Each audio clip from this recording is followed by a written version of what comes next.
Assalamualaikum warahmatullahi wabarakatuh. Perkenalkan, nama saya Cici Nur Ariska Sudirman dengan NIM 2248401040. Di sini saya akan membawakan ceramah yang bertema keutamaan dan kewajiban menuntut ilmu bagi kaum muslimin dan kaum muslimah. Pertama-tama, puji syukur kita hanturkan kepada Allah Subhanahu wa taala, Tuhan pemilik semesta alam yang senantiasa memberikan rahmat dan hidayah kepada hadirin semua.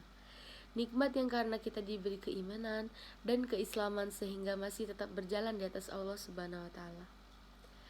Juga nikmat berupa kesehatan dan kesempatan sehingga kita masih dapat melangkahkan kaki ke tempat yang penuh mubarakah ini. Salam serta salawat kita curahkan kepada junjungan Nabi besar Muhammad SAW yang telah diutus oleh Allah Subhanahu wa taala untuk menunjukkan jalan yang benar.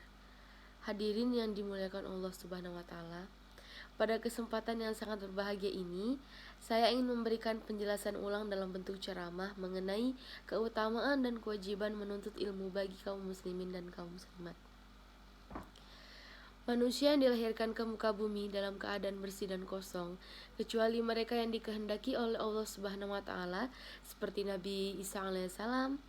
Maka Allah Subhanahu wa taala memerintahkan kepada seluruh umat manusia untuk mencari ilmu sebagai bekal dalam menjalani hidup. Seperti firman Allah Subhanahu wa taala yang menjelaskan bahwa setiap manusia yang lahir dalam keadaan tidak mengetahui apapun. Wallahu ahrajukum mambutuni ummahatikum la ta'lamuna syai'an wa ja'ala lakumus sam'a wal absara wal af'idah la'allakum tashkurun. Dan Allah mengeluarkan kamu dari perut ibumu dalam keadaan tidak mengetahui sesuatu pun, dan Dia, Allah Subhanahu wa taala, memberi kamu pendengaran, penglihatan dan hati agar kamu bersyukur. Sungguh manusia itu lahir dalam keadaan tidak tahu apa-apa. Kemudian Allah Subhanahu wa taala memberikan rahmat kepada manusia seperti pendengaran dan penglihatan untuk mendapatkan informasi mengenai suatu kejadian. Belajar dari banyak hal sampai akhirnya menjadi tahu, namun menjadi tahu saja tidak cukup kemudian. Allah Subhanahu wa taala memberikan hati agar manusia bisa menimbang mana yang baik dan mana yang buruk berdasarkan ilmu yang telah mereka dapatkan. Wahyu yang paling pertama memang tidak secara gamblang memberikan perintah belajarlah, tapi bacalah. Namun, perintah adalah perintah tersirat untuk belajar. Karena membaca adalah cara yang paling sederhana dalam belajar.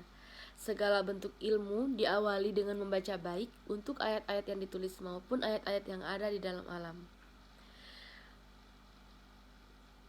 Seseorang yang berilmu akan kembali ke jalan yang benar, sehingga ketika ia melakukan sesuatu selalu disadari akan kebenaran. Kebenaran akan mengarahkan seseorang kepada sesuatu yang bersifat hakiki, dan tidak ada yang bersifat hakiki selain Allah Subhanahu wa taala. Sehingga ilmunya akan menuntutnya untuk beribadah, sedangkan orang yang beribadah tanpa disadari ilmu akan membuat kualitas ibadah mereka hanya berdasarkan keyakinan.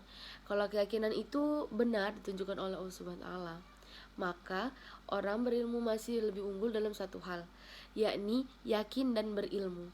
Karena yang berilmu pasti memiliki keyakinan, meskipun yang berhak menilai kualitas suatu ibadah tidak lain hanya Allah Subhanahu wa taala.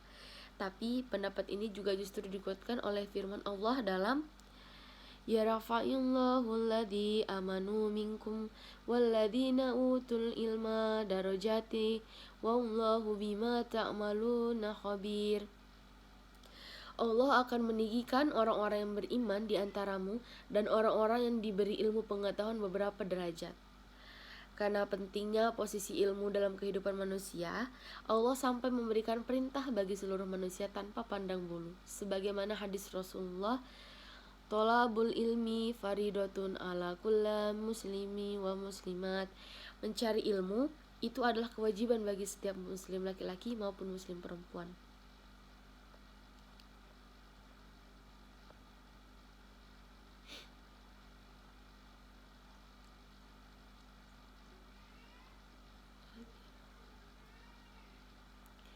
Saran ini disampaikan oleh Ali bin Thalib ketika Nabi masih hidup, dan pada saat tersebut Nabi sedang diam-diamnya Nabi adalah tanda setuju. Dengan kata lain, diamnya Nabi kala itu memberikan pembenaran atas perkataan dari Ali.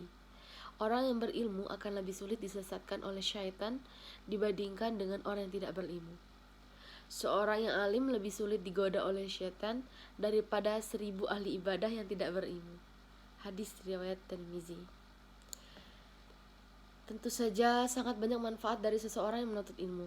Tidaklah cukup waktu hanya untuk membahas keutamaan dari ilmu. Seperti salah satu contohnya, keutamaan ilmu dimasukkan ke dalam amal jariah yang tidak terputus pahala bagi yang menyebarkan meskipun telah meninggal. Oleh karena itu, marilah perbanyak menuntut ilmu, baik ilmu dunia maupun akhirat. Dan janganlah pelit membagikan ilmu tersebut, karena sesungguhnya itu adalah amalan jariah yang tidak terputus pahalanya. Allahu alam. Akhir kata, nun wal qalami wa ma yasturun fastabiqul khairat. Wassalamualaikum warahmatullahi wabarakatuh.